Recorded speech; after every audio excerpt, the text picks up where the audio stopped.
সময়ের বিচার বড় অদ্ভুত।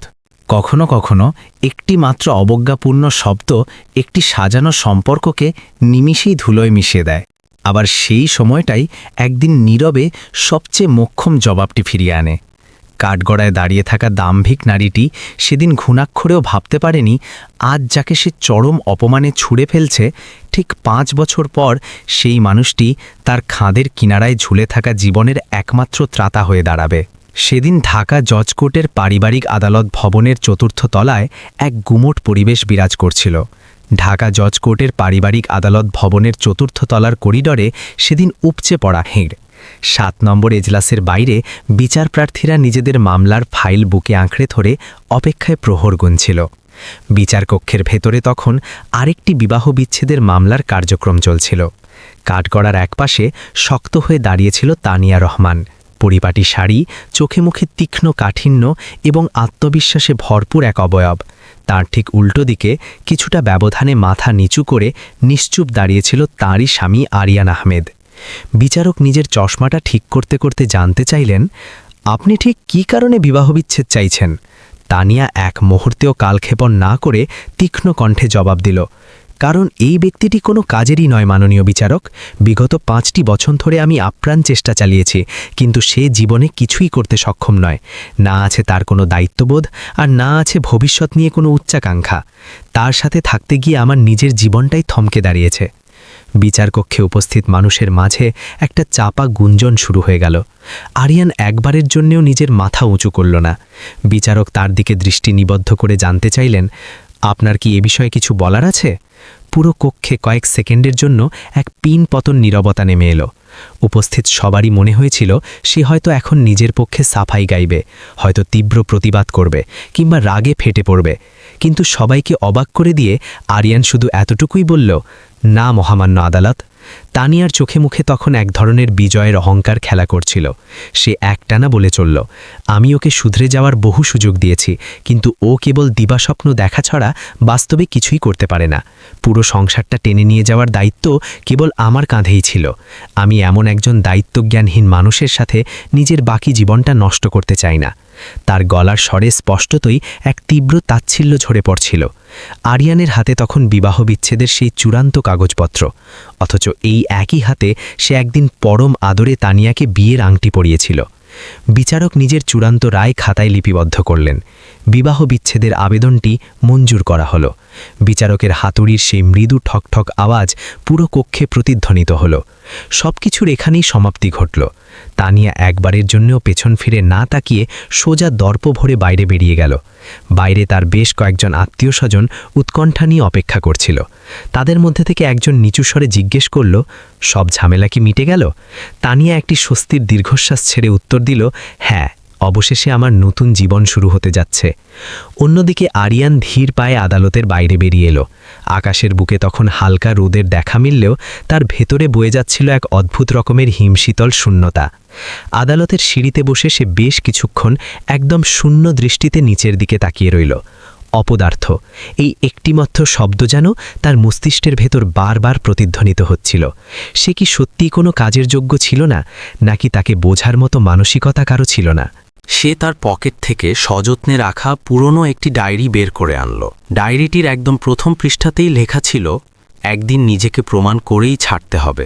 বছরের পর বছর ধরে ওই পাতাটি এভাবেই বন্ধ অবস্থায় পড়েছিল, আর আজ সে পাতাটি আবার নতুন করে উন্মুক্ত করল। সে ঘাড় ঘুরিয়ে আদালত ভবনের দিকে শেষবারের মতো এক পলক দৃষ্টি নিক্ষেপ করল। আজ সে হয়তো হেরে গেছে, কিন্তু সবচেয়ে অবাক করা ব্যাপার হলো তার ভেতরে ভেঙে পড়ার মতো কোনো অনুভূতি কাজ করছিল না। তার বদলে সেখানে বিরাজ করছিল এক অদ্ভুত রকমের প্রশান্তি, যেন সে জীবনে কিছু হারায়নি, বরং নতুন করে বেঁচে থাকার একটি শক্ত কারণ খুঁজে পেয়েছে। সেদিন সে কারো সাথে কোনো তর্কে জড়ায়নি, নিজের পক্ষে কোনো সাফাই গায়নি, এমনকি কোনো প্রতিশোধ নেয়ার শপথও গ্রহণ করেনি। কিন্তু ঠিক সেদিনই সে একটি চূড়ান্ত সিদ্ধান্ত নিয়েছিল। এবার সে সব কিছুর জবাব দেবে, তবে কোনো শব্দ দিয়ে নয়, জবাবটা দেবে সময় দিয়ে। তার জানা ছিল না যে ঠিক 5 বছর পর এই একই শহরে সেই একই মানুষের জীবন পুরোপুরি তার একটি মাত্র সিদ্ধান্তের উপর নির্ভর করবে। বিবাহ বিচ্ছেদের এই চূড়ান্ত শুনানি পর্যন্ত পরিস্থিতি এমনি এমনি এসে পৌঁছায়নি। তানিয়া এবং আরিয়ানের বিয়েটা আজ থেকে 5 বছর আগে বেশ উৎসাহ ও ধুমধামের সাথেই সম্পন্ন হয়েছিল। তানিয়া একটি স্বনামধন্য বহুজাতিক কর্পোরেট প্রতিষ্ঠানে বেশ উচ্চপদস্থ একজন কর্মকর্তা হিসেবে কর্মরত ছিল। তার বুদ্ধি ছিল প্রখর, জীবনের লক্ষ্য ছিল একদম পরিষ্কার এবং নিজের ভবিষ্যৎ নিয়ে তার অনেক বড় মাপের প্রত্যাশা ছিল। অপরদিকে আরিয়ান ছিল ভীষণ শান্ত স্বভাবের একজন মানুষ। উচ্চশিক্ষিত এবং প্রখর মেধার অধিকারী হলেও মানুষের ভিড়ে নিজেকে জাহির করার বা বিক্রি করার মতো স্বভাব তার মোটেও ছিল না। বিয়ের প্রথম কয়েকটা মাস সবকিছু বেশ স্বাভাবিকভাবেই কেটেছিল। তানিয়ার দৃঢ় বিশ্বাস ছিল যে আরিয়ান একদিন জীবনে অনেক বড় কিছু অর্জন করবে। সে প্রায়শই তাকে উৎসাহ দিয়ে বলতো, তোমার ভেতরে অনেক প্রতিভা লুকিয়ে আছে, শুধু তোমাকে একটু আক্রমণাত্মক ভঙ্গিতে সামনে এগোতে হবে। আরিয়ান এসব শুনে কেবল আলতো করে হাসত। সেই মূলত একটি স্টার্টআপ ব্যবসা দাঁড় করানোর আইডিয়া নিয়ে দিনরাত কাজ করে যাচ্ছিল। কখনো কখনো গভীর রাত অবধি সে ল্যাপটপের স্ক্রিনের দিকে তাকিয়ে বসে থাকত, আবার কখনো নিজের নোটবুকে নতুন নতুন ব্যবসায়িক পরিকল্পনা এঁকে চলত। তার চোখে অনেক বড় বড় স্বপ্ন ছিল ঠিকই, কিন্তু মাস শেষে ঘরে আনার মতো কোনো নির্দিষ্ট বা স্থায়ী আয়ের উৎস তার ছিল না। প্রথম বছরটা তানিয়া বেশ ধৈর্যের সাথেই পার করেছিল, কিন্তু দ্বিতীয় বছর শুরু হতেই একের পর এক প্রশ্নের বান ধেয়ে আসতে লাগল। আর কতদিন এভাবে চলবে? প্রতিবারই তুমি নতুন নতুন প্ল্যান নিয়ে আসো, কিন্তু কাজের কাজ তো কিছুই হচ্ছে না। প্রতি মাসে বাসার ইএমআই আমাকে একাই টানতে হচ্ছে। আর কতদিন আমি এসব সহ্য করব? আরিয়ান প্রতিবারই অত্যন্ত শান্ত গলায় তাকে বোঝানোর চেষ্টা করত, আমাকে শুধু আর কিছুটা সময় দাও। কিন্তু সময়ের চাকা ঘোরার সাথে সাথে তানিয়ার কথা বলার ধরনেও চরম পরিবর্তন আসতে শুরু করল। একদিন সন্ধ্যার দিকে তানিয়ার অফিসে একটি বড় পার্টির আয়োজন করা হয়েছিল। সে আরিয়ানকেও নিজের সাথে সেখানে যাওয়ার জন্য জোর করল। পার্টি হলে উপস্থিত সবাই নিজেদের স্বামী বা স্ত্রীর সাথে দাঁড়িয়ে খোশ গল্পে মেতেছিল। সেখানে কেউ পেশায় ডাক্তার, কেউ বড় কোনো প্রতিষ্ঠানের ম্যানেজার, আবার কেউ বা সফল ব্যবসায়ী। হঠাৎ তাদের মধ্যে থেকে একজন হাসি মুখে আরিয়ানের দিকে তাকিয়ে জিজ্ঞেস করে বসল, আরিয়ান সাহেব, আপনি পেশাগতভাবে কি করছেন? আরিয়ান কিছু বলার আগেই তানিয়া দ্রুত উত্তর দিয়ে বসল, ও আসলে এখনও নিজের জীবনের লক্ষ্য নিয়ে এক্সপেরিমেন্ট করে যাচ্ছে। কথাটা শুনে আশেপাশে দাঁড়ানো মানুষজন কিছুটা তাচ্ছিল্যের হাসি হাসল। আরিয়ান পরিস্থিতি সামাল দিতে একটু হাসার চেষ্টা করল বটে, কিন্তু অপমানে তার হাতের মুঠো শক্ত হয়ে গিয়েছিল। সেদিন রাতে পার্টি থেকে বাড়ি ফিরতেই দুজনের মাঝে প্রচণ্ড তর্কাতর্কি শুরু হয়ে গেল। তোমার কি ধারণা আছে আজ সবার সামনে আমার কতটা অপমানজনক লাগছিল? তানিয়া ক্ষোভের সাথে বলল। সবার ওই প্রশ্নের উত্তরে আমি মুখ ফুটে কি জবাব দিতাম? আরিয়ান খুব ধীর এবং শান্ত কণ্ঠে উত্তর দিল, তুমি চাইলে তো সত্যি কথাটাই বলতে পারতে। তানিয়ার গলার স্বর এবার আরও উঁচুতে উঠে গেল। সত্যি কথাটা হলো, তুমি জীবনে কোনো নির্দিষ্ট লক্ষ্য স্থির করতে পারছো না। প্রতিবার তুমি একটা নতুন স্বপ্ন দেখো, নতুন করে সব শুরু করতে চাও, কিন্তু এই সংসারের দায়িত্বগুলো কে নেবে? আরিয়ান তাকে বোঝানোর আপ্রাণ চেষ্টা করল। বড় কোনো কিছু অর্জন করতে হলে একটু সময় তো লাগবেই। তানিয়া এবার রীতিমতো বিদ্রূপ করে হেসে উঠল। বড় কাজ? আগে ছোট কোনো একটা কাজ করে তো দেখাও। ধীরে ধীরে এই তর্ক বিতর্কগুলো তাদের দৈনন্দিন জীবনের এক অবিচ্ছেদ্য অংশে পরিণত হলো। সকালের নাস্তা করার টেবিলে বসে খোঁটা দেওয়া, ফোনে কথা বলার সময় ব্যঙ্গ করা, এমনকি অন্যদের সামনে ক্রমাগত তুলনা করা শুরু হলো। আমার ওই বান্ধবীর স্বামী এখন বিদেশে কত ভালো অবস্থানে আছে, দেখো আমাদের আশেপাশের সবাই কিভাবে জীবনে এগিয়ে যাচ্ছে। পরিস্থিতি এমন পর্যায়ে পৌঁছালো যে একদিন তানিয়া তাকে পরিষ্কার ভাষায় জানিয়ে দিল, আরিয়ান, তুমি হয়তো মানুষ হিসেবে অনেক ভালো হতে পারো, কিন্তু শুধু ভালো মানুষই দিয়ে তো আর জীবন চলে না। আমার পাশে এমন একজন সামর্থ্যবান পুরুষ প্রয়োজন যে দায়িত্ব নিতে জানে। দিনরাত কেবল স্বপ্নে বিভোর হয়ে থাকা কোনো অপদার্থকে আমার প্রয়োজন নেই। এই নির্মম কথাগুলো তীরের মতো সরাসরি আরিয়ানের বুকে গিয়ে বিঁধল। আরিয়ান সেদিন প্রথমবারের মতো নিজের অস্তিত্ব নিয়ে প্রশ্ন তুলল। সত্যিই কি সে সবার চেয়ে পেছনে পড়ে যাচ্ছে, নাকি তার এগিয়ে যাওয়ার পথটা অন্যদের চেয়ে ভিন্ন? কিন্তু তানিয়ার কাছে এর উত্তর ছিল একেবারেই স্পষ্ট। সেই সম্পর্কটা নিয়ে চরমভাবে ক্লান্ত হয়ে পড়েছিল, আর তার এই দীর্ঘদিনের জমানো ক্লান্তি ধীরে ধীরে তাদেরকে সেই দিনের আদালত পর্যন্ত টেনে নিয়ে গিয়েছিল, যেখানে অপদার্থ নামের একটিমাত্র শব্দ তাদের সব সম্পর্কের ইতি টেনে দিয়েছিল। বিবাহ বিচ্ছেদের পর আরিয়ান সেই শহর ছেড়ে কোথাও চলে যায়নি। সে কেবল পরিচিত মানুষদের কাছ থেকে নিজেকে সম্পূর্ণ গুটিয়ে নিল। যে ঘরটিতে একসময় দুজন মানুষের পদচারণায় মুখর থাকত, সেখানে এখন কেবলই এক নিস্তব্ধ হাহাকার বিরাজ করে। ঘরের আলমারিটা অর্ধেক খালি পড়ে থাকে, আর খাবার টেবিলে এখন কেবল একজনের জন্যেই প্লেট সাজানো হয়। বিচ্ছেদের প্রথম কয়েকটা দিন সে নিজেকে চার দেওয়ালের মাঝে একেবারে বন্দি করে রেখেছিল। সে কারো ফোন রিসিভ করত না, এমনকি কোনো বন্ধুবান্ধবের সাথে দেখাও করত না।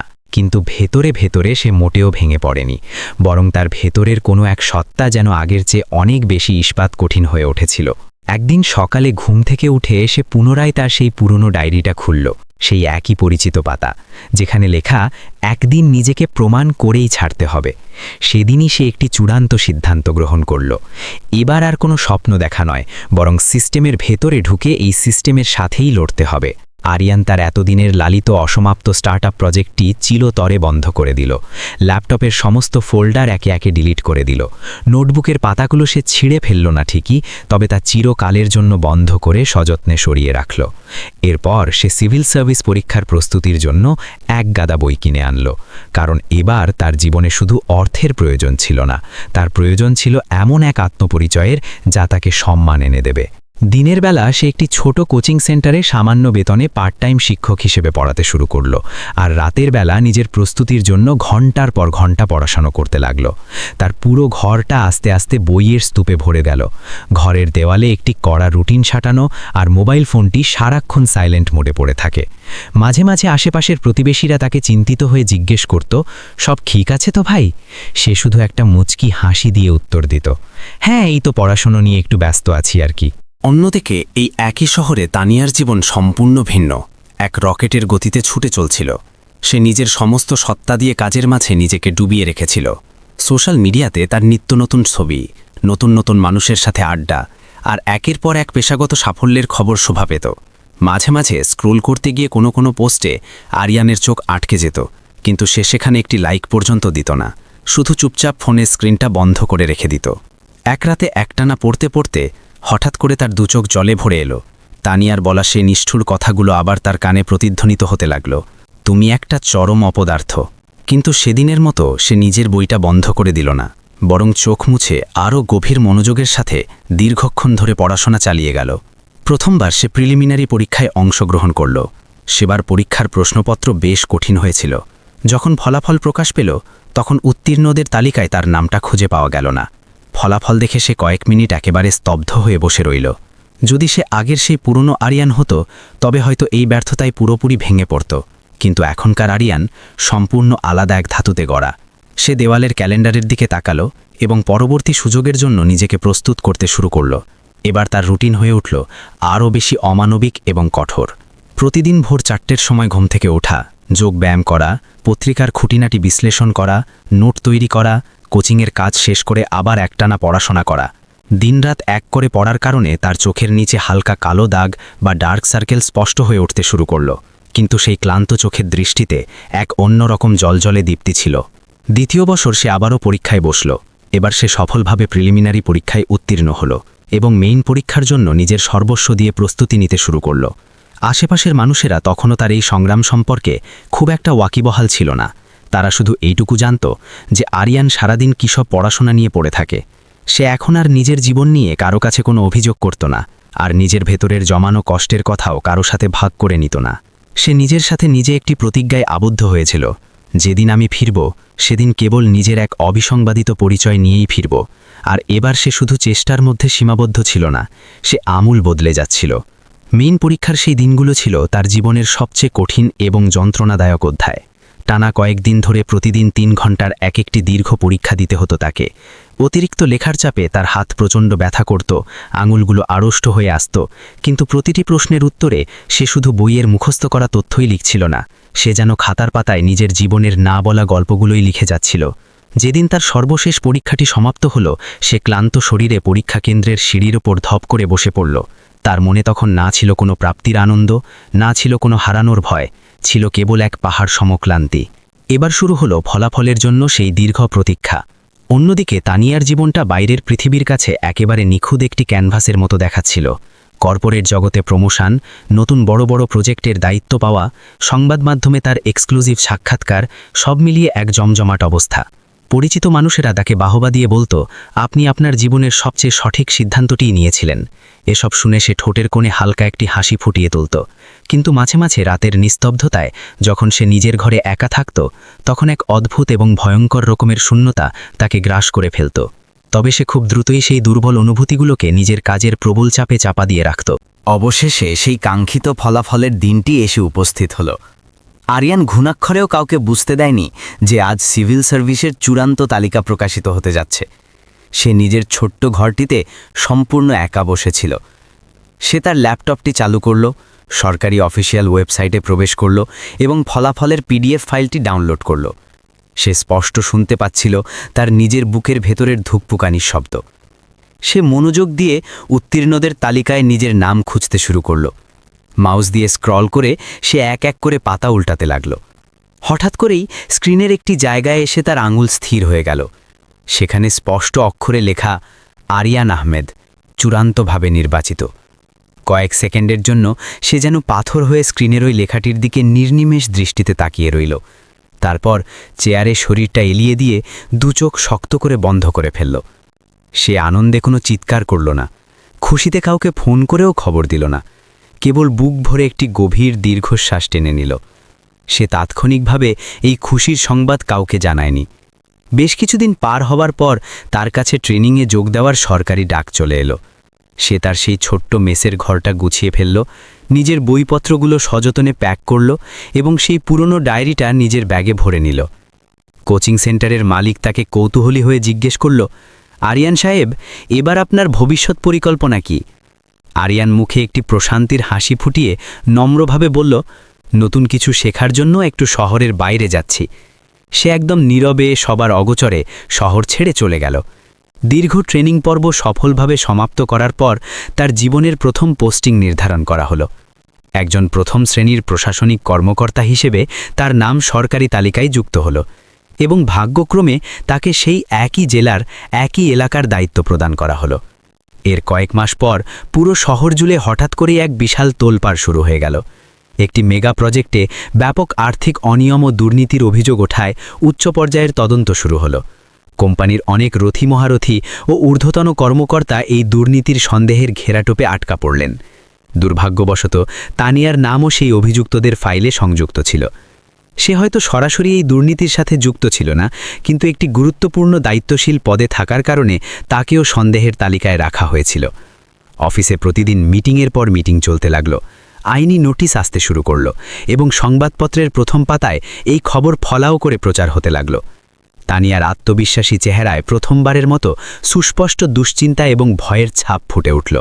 তার অফিসের একজন সিনিয়র কর্মকর্তা একদিন তাকে চুপি চুপি বললেন, তদন্তকারী অফিসার কিন্তু মারাত্মক কড়া ধাতের মানুষ, কাউকে বিন্দুমাত্র ছাড় দিচ্ছেন না।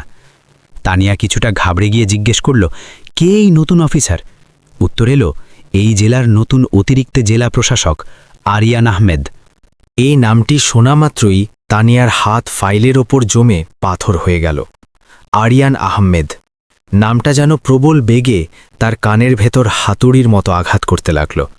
তার নিজের কানকে কিছুতেই বিশ্বাস হচ্ছিল না, কিন্তু পরের দিন সকালেই তার কাছে সরকারি সমন এসে হাজির হল, যেখানে তাকে তদন্ত কমিটির মিটিংয়ে সশরীরে উপস্থিত হওয়ার নির্দেশ দেওয়া হয়েছিল। নির্দিষ্ট দিনে মিটিং হলের ভারী দরজাটা খুলে গেল। তানিয়া দেখল সামনের বড় চেয়ারটিতে বসে একজন অফিসার মাথা নিচু করে গভীর মনোযোগের সাথে ফাইল পড়ছেন। তার পরনে একটি পরিষ্কার সাদা শার্ট, বসার ভঙ্গিতে পুরো দস্তুর আনুষ্ঠানিকতা আর চেহারায় এক অদ্ভুত স্থিরতা। দৃশ্যটি দেখে তানিয়ার পা যেন মেঝের সাথে আটকে গেল। অফিসার মাথা তুলে তাকালেন, দুজনের চোখাচোখি হল, আর ঠিক সেই মুহূর্তে পুরো পৃথিবীর সময় যেন কয়েক সেকেন্ডের জন্য থমকে দাঁড়াল। পিন পতন নীরবতায় মিটিং হলের বিশাল ঘোরের টিকটিক শব্দটা খুব পরিষ্কারভাবে শোনা যাচ্ছিল। আরিয়ান তার হাতের ফাইলটি বন্ধ করল। তার গলার স্বর ছিল একেবারেই যান্ত্রিক এবং পেশাদার। দয়া করে আসন গ্রহণ করুন, মিস তানিয়া রহমান। সেই ইচ্ছা করেই মিস শব্দটির ওপর আলাদা করে কোনো জোর দেয়নি, কিন্তু তানিয়া খুব ভালো করেই তার সেই সূক্ষ্ম আঘাতটি অনুভব করতে পারল। সে ধীর পায়ে এগিয়ে গিয়ে চেয়ারটিতে বসল।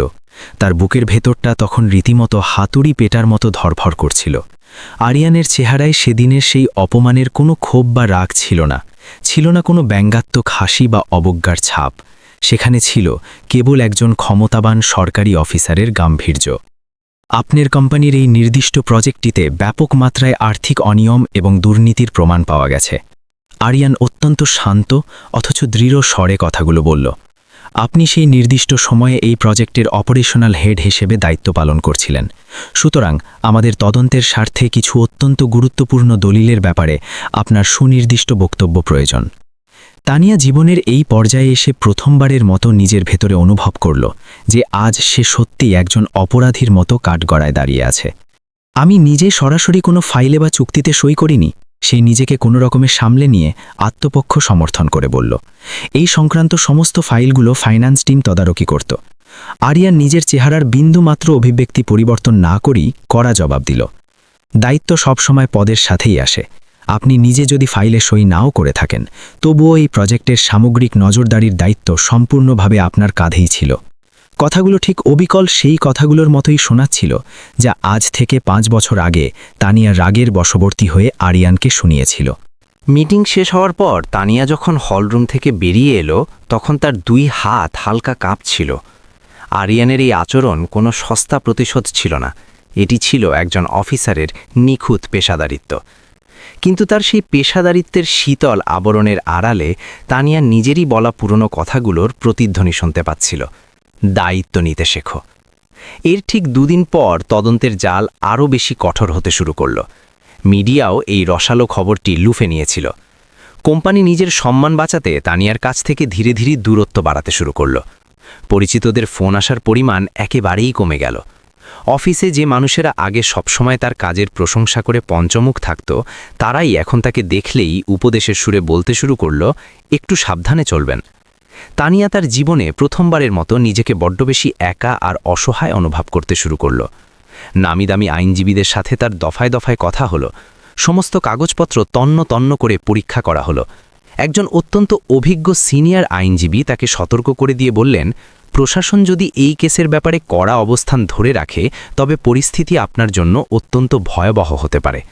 তবে হ্যাঁ, এখনও বাঁচার একটি শেষ সুযোগ আছে, যদি উনি নিজে থেকে কোনো ভারসাম্যপূর্ণ সিদ্ধান্ত গ্রহণ করেন। তানিয়া খুব ভালো করেই বুঝতে পারল যে তার জীবনের চূড়ান্ত সিদ্ধান্তটি এখন কার হাতে বন্দী। সেদিন রাতে 1000 চেষ্টা করেও সে 2 চোখের পাতা এক করতে পারল না। অতীতের সেই ফেলে আসা স্মৃতিগুলো তার মনের পর্দায় বারবার ভেসে উঠতে লাগল। সেই পারিবারিক আদালত, তার মুখ থেকে উচ্চারিত সেই অপদার্থ শব্দটি, আর তার সামনে মাথা নিচু করে চুপচাপ দাঁড়িয়ে থাকা সেই পুরনো আরিয়ান। পরের দিন সকালে সে একটা কঠিন সিদ্ধান্ত নিল যে সে কোনো ব্যক্তিগত অনুভূতির আশ্রয় নেবে না, বরং সম্পূর্ণ আনুষ্ঠানিক এবং পেশাদার পথেই এগোবে। মিটিং শেষ হওয়ার পর সে প্রথমবারের মতো আরিয়ানের দফতরের বাইরে গিয়ে দাঁড়ালো। দরজার উপর ঝোলানো নেমপ্লেটটি চকচক করছিল, আরিয়ান আহমেদ, অতিরিক্ত জেলা প্রশাসক। সে একটা দীর্ঘশ্বাস ফেলে ধীর পায়ে ভেতরে প্রবেশ করল। আরিয়ান নিজের টেবিলের ওপাশে ফাইলের স্তূপের মাঝে বসেছিল। জি। সে নিজের মাথা না তুলেই খুব স্বাভাবিক স্বরে জিজ্ঞেস করল। তানিয়া কয়েক সেকেন্ড একেবারে নিশ্চুপ থেকে তারপর কথা শুরু করল। আমি আপনার সাথে একটু কথা বলতে চাই, ব্যক্তিগত কোনো বিষয় নয়, পেশাদার বিষয়। আরিয়ান এবার তার কাজ থামিয়ে ধীরে স্থুস্থে তানিয়ার চোখের দিকে তাকালো। আপনি নিজের পক্ষে যুক্তি তুলে ধরার সম্পূর্ণ সুযোগ পাবেন, সে অত্যন্ত মার্জিত ভাষায় বলল। এই তদন্ত প্রক্রিয়া নিরপেক্ষ হবে, এখানে কারো জন্য কঠোর নয়, কারো জন্য নরমও নয়। তার বলার ভঙ্গিতে বা কণ্ঠে বিন্দুমাত্র কোনো তিক্ততা বা ক্ষোভের আভাস ছিল না। আর ঠিক এই একটি বিষয়ে তানিয়াকে ভেতর থেকে প্রচণ্ডভাবে নাড়িয়ে দিল।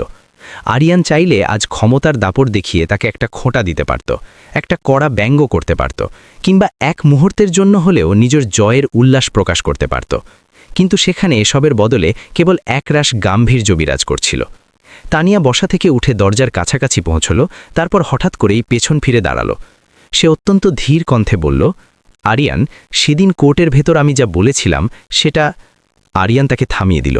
সে কোনো জবাব দিল না, শুধু এতটুকুই শান্ত গলায় বলল, এখানে আমরা দুজন কেবলই সরকারি কাজে নিয়োজিত 2 জন অফিসার। আর ঠিক সেই চরম মুহূর্তটিতে তানিয়া নিজের ভুল বুঝতে পারল। যে মানুষটিকে সে অপদার্থ ভেবে ছুঁড়ে ফেলে দিয়েছিল, সে কখনোই অপদার্থ ছিল না, সে কেবল নিজের সময় আসার অপেক্ষায় চুপ ছিল। দুর্নীতি তদন্তটি একেবারে তার চূড়ান্ত পর্যায়ে এসে পৌঁছেছিল। একের পর এক চাঞ্চল্যকর নথিপত্রের গোপন পরত খুলতে শুরু করেছিল। ইমেলের রেকর্ড, অভ্যন্তরীণ অনুমোদন, পেমেন্টের ফাইল, সব কিছু সামনে চলে এসেছিল। তানিয়ার বিরুদ্ধে সরাসরি দুর্নীতির কোনো প্রমাণ ছিল না ঠিকই, কিন্তু কর্তব্যে অবহেলার দায়ভার তার পথ পর্যন্ত এসে গড়াচ্ছিল। এই অভিযোগ যদি একবার আনুষ্ঠানিকভাবে প্রমাণিত হয়, তবে তার ক্যারিয়ার প্রায় শেষ।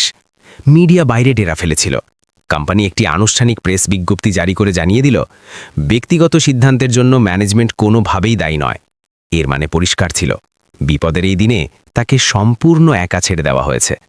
সেদিন রাতে তানিয়া প্রথমবারের মতো নিজেকে আয়নার সামনে দাঁড়িয়ে ভালো করে দেখল। তার কোনো ক্ষমতাশালী পদ নেই, মনের ভেতর কোনো অহংকারও নেই। তার বারবার কেবল সেই দিনটার কথা মনে পড়ে যাচ্ছিল। কোর্টে মাথা নিচু করে দাঁড়িয়ে থাকা আরিয়ান, আর তাকে লক্ষ্য করে ছুড়ে দেওয়া তার সেই শব্দটি, অপদার্থ। পরের দিন সকালে চূড়ান্ত শুনানির দিন ধার্য করা হয়েছিল। মিটিং রুমের ভেতর কোম্পানির সব সিনিয়র অফিসাররা উপস্থিত ছিলেন। আরিয়ান তদন্তের চূড়ান্ত ফাইল হাতে নিয়ে সবার সামনে এসে বসল। তিনি টেবিলের ওপর রাখা নথিপত্রগুলোর দিকে ইশারা করে বললেন, তদন্তে এটা স্পষ্ট হয়েছে যে আর্থিক অনিয়মের জন্য প্রাথমিক দায়ভার ফাইন্যান্স বিভাগের ছিল। অপারেশনাল হেড হিসেবে নজরদারিতে ঘাটতি ছিল, কিন্তু ব্যক্তিগত সুবিধা গ্রহণ করা বা ইচ্ছাকৃত অবহেলা করার কোনো প্রমাণ পাওয়া যায়নি। পুরো রুমে একটা মৃদু গুঞ্জন উঠল। আরিয়ান এবার বলতে শুরু করল, তানিয়া রহমানকে একটি সতর্ক বার্তা এবং প্রশাসনিক সংস্করণের নির্দেশ প্রদান সাপেক্ষে এই অভিযোগ থেকে অব্যাহতি দেওয়া হচ্ছে। ভবিষ্যতে নজরদারির দায়িত্ব স্পষ্টভাবে নির্ধারণ করতে হবে। ফাইলটি বন্ধ হয়ে গেল। তানিয়ার দোচোখতে তখন জল নামতে শুরু করেছে। এটা কেবল আইনি স্বস্তিই ছিল না, এটা ছিল সম্মান ফিরে পাওয়ার মুহূর্ত। মিটিং শেষ হওয়ার পর সবাই রুম থেকে বাইরে চলে গেল। বিশাল সেই রুমটিতে কেবল কয়েক মুহূর্তের জন্য এক নীরবতা নেমে এলো। তানিয়া আস্তে করে বলল, তুমি চাইলে আজ আমাকে বরবাদ করে দিতে পারতে। আরিয়ান খুব ধীর স্থিরভাবে তার দিকে তাকালো। ন্যায় বিচার প্রতিশোধ নেওয়ার চেয়ে অনেক বড় হয়, সে অত্যন্ত শান্ত স্বরে বলল। আর আমি কখনোই অপদার্থ ছিলাম না, আমি শুধু সঠিক সময়টা আসার জন্য অপেক্ষা করছিলাম। তানিয়ার দুচোখ থেকে অশ্রু গড়িয়ে পড়তে লাগল। ভুলটা আসলে আমারই ছিল, সে বলল। আমি তোমার নীরবতা দিয়ে তোমাকে বিচার করেছি, তোমার সংগ্রামটাকে দেখতেই পাইনি। আরিয়ান কোনো অভিযোগের পুনরাবৃত্তি করল না, কিংবা পুরনো ব্যথার কথাও নতুন করে জাগিয়েও তুলল না। সে কেবল বলল, এই জীবন আমাদের দুটো সুযোগ দেয়, প্রথমটি নিজেকে প্রমাণ করার, আর দ্বিতীয়টি অন্যদের বোঝার। তানিয়া নিজের মাথা নিচু করে ফেলল। সে সেই মুহূর্তে কোর্টের সেই সিঁড়িগুলোর কথা মনে করছিল যেখানে সে একটি শব্দ উচ্চারণ করে সম্পর্ক শেষ করে দিয়েছিল। আর আজ সেই একই মানুষটি একটি শব্দ না বলেও তার পৃথিবীটাকে বাঁচিয়ে দিল। যাকে সে একদিন চরম অবজ্ঞা ভরে অপদার্থ বলে গালি দিয়েছিল, আজ সেই মানুষটি তার জীবনের সর্বশেষ অবলম্বন হিসেবে প্রমাণিত হল। আর এবার তানিয়া প্রথমবারের মতো তাকে তার কোনো পদ দিয়ে নয়, তার ব্যক্তিত্ব দিয়ে উপলব্ধি করতে পারল।